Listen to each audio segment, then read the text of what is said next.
রাজধানীর বিমানবন্দর এলাকার প্রধান সড়ক এটি। প্রতিদিন হাজারো মানুষের চলাচল এই সড়ক দিয়ে। তবে এই সড়ক দিনে কিংবা রাতে কখনোই নিরাপদ নয়। সবসময়ই থাকে ছিনতাইকারীদের দখলে। সন্ধ্যা নামলে দিনের থেকে অনেক বেশি ভয়ঙ্কর হয়ে ওঠে, কারণ সড়কে অপর্যাপ্ত আলো, ফাঁকা রাস্তা এটাকে সুযোগ হিসেবে নেয় ছিনতাইকারী চক্র। এই সড়কে বসে আছেন বেশ কয়েকজন ছিনতাইকারী চক্রের সদস্য, আবার কেউ বা করছেন ছোটাছুটি। তাদের সাথে কথা বলার চেষ্টা করে দেশ টিভির অনুসন্ধানী দল। কিন্তু সড়কে এত রাতে কেন বসে আছেন এই প্রশ্ন করলে তা বলতে নারাজ তারা। ভাই করে কত সর্দার আছে, কত কত আছে, এরা ওইসব করে পরে আমার ভাই বাইট বলায় রেডি করি না, যারা করে এরা এদিকে থাকে না, আমরা তো এদিকে থাই। একদম তিনি কয় মাথা ব্রেন কাম করে না। এবার দেশ টিভির অনুসন্ধানী দল অবস্থান নেয় বিমানবন্দর সড়কে ছদ্মবেশে অবস্থান নেয়া পুলিশ সদস্যদের সাথে। শনিবার ঘড়িতে তখন রাত 1টা। অপেক্ষায় ছদ্মবেশী পুলিশ।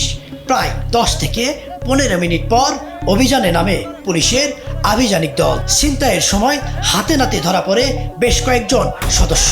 গোলসেন্স গ্রুপ আমার স্বপ্ন পূরণ করেছে। 5 তারকা হোটেলের অংশীদার আমি।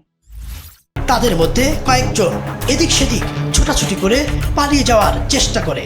প্রতিনিয়ত 10 জন 15 জন ইভেন একদিন 20 জন ছিনতাইকারী চোর ধরা হয়েছিল।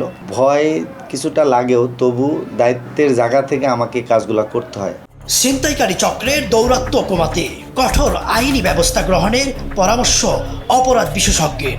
ঢাকাতে যে সমস্ত বিভিন্ন যে এলাকাগুলো আছে, একত্রিত হয়ে এই ধরনের অপরাধীদের বিরুদ্ধে যদি সামাজিকভাবে তারা একটা প্রতিবাদ বা প্রতিরোধ গড়ে তোলে নিজেদের নিরাপত্তার প্রশ্নে, তখন সেটি অপরাধীদের মধ্যে কিন্তু একটা সতর্ক অবস্থা তৈরি করবে এবং অপরাধ থেকে বিরত রাখবে। এদিকে পুলিশ বলছে জনসাধারণের নিরাপত্তায় কাজ করে যাচ্ছেন। যে কয়টা ঘটনা আমাদের নজরে আসছে বা আমাদের কাছে অভিযোগ আসছে সেগুলো আমরা তদন্তপূর্বক আইনানুগ ব্যবস্থা গ্রহণ করছি।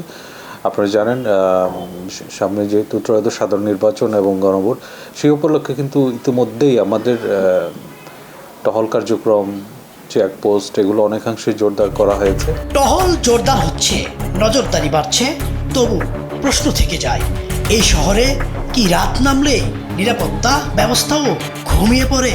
কিন্তু আছে, যেহেতু আপনারা আসছে, আমরা আসছি তো শীতের লোকজন আছে কিনা স্টেশনে। ইদ্রিস আলম, দেশ টিভি, ঢাকা।